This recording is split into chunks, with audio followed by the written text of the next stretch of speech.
Everybody knows a great movie when they see it. But sometimes it's hard to put your finger on what exactly made it work. We usually judge effective moments based on their shot composition, character choices, or dialogue. But sometimes powerful thematic choices come in unexpected ways. In the opening scene of The Godfather, the light hits Amerigo in a way that makes him look like a rat, emphasizing his betrayal of the Italian way of life. But the most powerful moment comes later in the scene. It took over a minute to understand that Amerigo is at odds with his Italian identity, but for Vito, it takes us only a tiny moment to learn just as much about him. All it took was a wave of his hand. Like many cinematic techniques, a hand can convey a lot of visual information. Depending on the context, it can symbolize power, the unknown, or affection. And you can even see it in action 80 years ago. In 1936, Chevrolet released a sponsored documentary film titled Master Hands, showing the work that goes behind making a Chevrolet car. The film focuses on the hands of anonymous workers as they build a car from beginning to end. From the master hands of the tool makers to the hands that master the great machine. At the end of the documentary, hands clutch the newly finished car and drive off. The film shoots the hands on the steering wheel the same way it shot the hands making the car, and this association of hands sends a clear message to consumers. Chevys are sold to the same blue-collar hands that also make them. Pairing the producers of the car with the consumers of the car also supports the idea that a worker directly benefits from the work they put in. But in 1936, the workers didn't feel that way. The mid-1930s actually had some of the most violent worker strikes in American history. And labor fought back with sticks, stones, or anything that came to their hands. In his article Hands Off the Machine, historian Max Fraser talks about the use of hands in the art of the 1930s to symbolize the working class. The instinct to associate hands with the working class makes sense. Most low-paying jobs required tedious manual labor, and artists saw the effect of those jobs in people's hands. In media at the time, there are generally two types of hands. In master hands, they show the benefits of manual labor. They look productive and efficient, helping to create a car in the end. In this film, hands don't challenge their mistreatment or act on their own. The hands are almost extensions of the machines themselves, repetitive and complacent in their singular task. But those hands were much more oppressed than the documentary implies. The workers filmed in Master Hands actually went on strike the following year. Now the hands are the second type, not working hands but protesting hands, free to move as they please. A hand not performing manual labor has a completely different symbolic meaning than the working one. Instead of doing tasks for a corporation, these hands act on their own, free to do what they want. It makes sense that these free hands became a symbol that labor parties and communists embraced. When a free hand doesn't perform work, it's resisting the status quo. These two kinds of hands reflect the level of control that a person has. Either their hands do what they're told, like in Master Hands, or they resist and act on their own, like during a workers' strike. And we see this dual symbolism of the hand in feature film. Because a hand is such a good way to show a person acting on their own self-interest, a hand oftentimes represents a person's control, or a lack of control.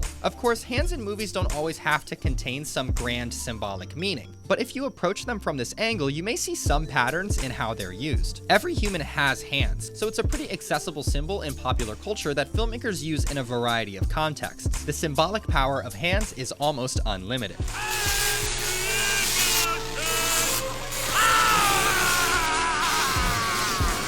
Visually speaking, the Force essentially functions as hand superpowers. Vader chokes an adversary from afar with just a small pinch of his fingers, and uses his hands to stop lasers in their tracks. The Force extends the user's physical control into their environment. Not only are you in control of yourself, but you can literally control others. It's the ultimate way to show power. So if hands give people control, then losing a hand does the opposite. Losing your hand in a Star Wars film means much more because hands are such a symbol of power. Without his hand, we feel unsure if Luke will regain the same mastery over the Force that he had earlier. It's the total loss of control of his hands that contributes to the feeling of defeat at the end of Empire. While Vader wants to sever Luke's powerful hand, Sauron wants to empower the hand. In Lord of the Rings, the most powerful tool is not a crown or a necklace, it's a ring. A ring empowers a person's hand in the same way that a tool raised in the air empowers a factory worker. But ultimately, a hand wearing a ring is not a free hand, and by creating desire for power, the ring ironically enslaves, not unlike the factory workers under the control of their company.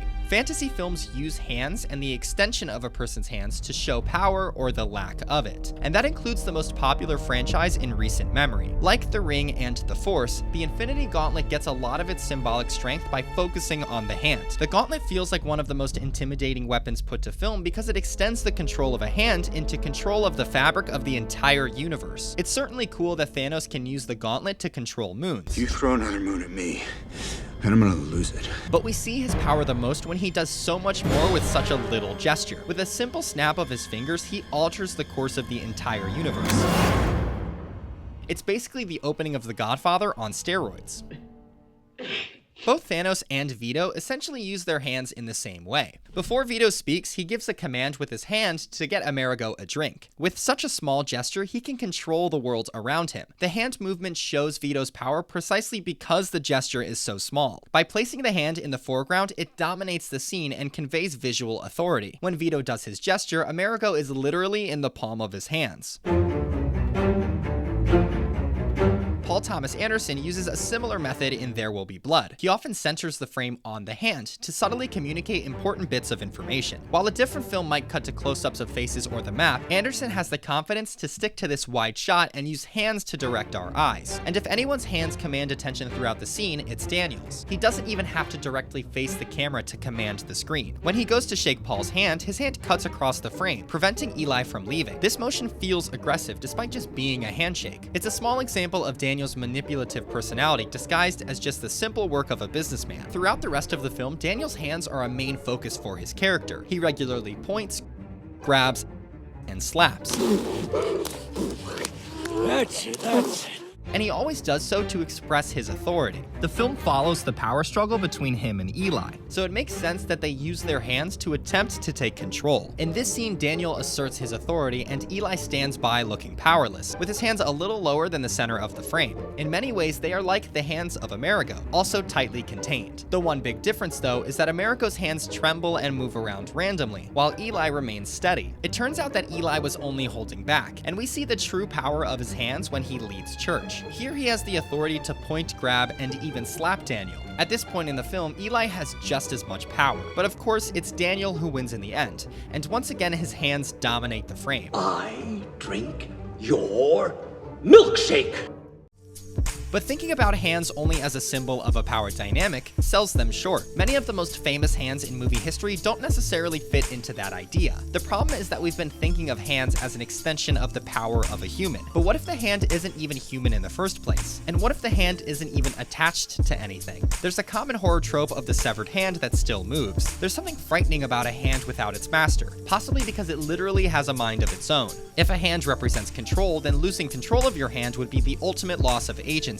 Unusual hands make their way into the horror genre because we all have an understanding of what a hand should be, and it's the part of our body we use the most for everyday tasks. An understanding of what's normal and common gives the filmmaker the opportunity to show that someone or something is abnormal. In District 9, Wickus starts turning into an alien after accidentally spraying himself with a mysterious liquid. So which body part becomes alien first?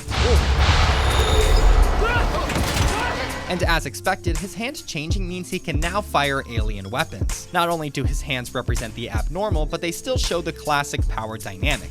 E.T. introduces the idea that an alien hand doesn't have to be evil. Before E.T., aliens almost always appeared as the villain, and their foreign hands meant they were a threat to the norm. But E.T. uses his hands to show his trust in Elliot. Like King Kong, it challenges the assumption that a foreign hand has to be an evil one. We've been ignoring the most important reason for hands, the kind of hands we hopefully see most often in our everyday lives, the trusting hand. Hands are an easy way to visualize cooperation.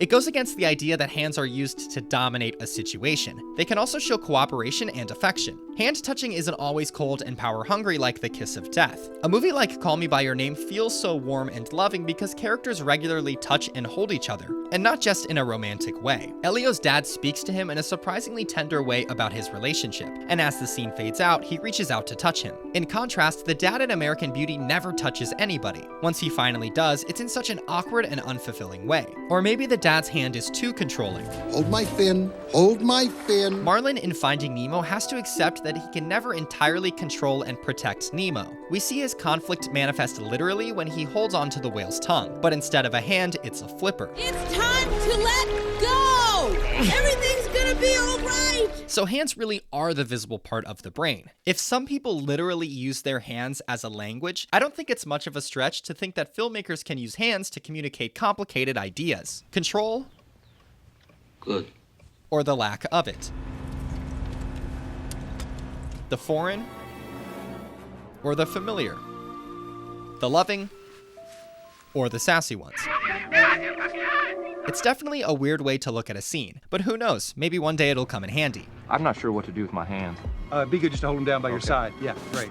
Of course, the symbolic history of hands goes back much further in other art forms. There's a fascinating history behind the study of hands in art during the Renaissance era. Artists like Michelangelo and Da Vinci had a fixation on the anatomy of the hands that was both scientific and aesthetic. I definitely recommend checking out the documentary The Renaissance Factor because it goes into details beyond the scope of this video. It's a fascinating watch that outlines the advances in art and science that prompted this focus on anatomy. You can watch it on CuriosityStream. CuriosityStream's newly expanded library has thousands of titles that will send you down the rabbit hole on topics like art, science, and history. Go to curiositystream.com/nowyousseeit and enter the promo code NowYouSeeIt when prompted during the sign-up process. Your membership is completely free for the first 30 days with our code. Plus, it helps us out too. And as always, thanks to our patrons for your support. If you're considering supporting the channel, check out our Patreon to get early access to videos and behind-the-scenes content.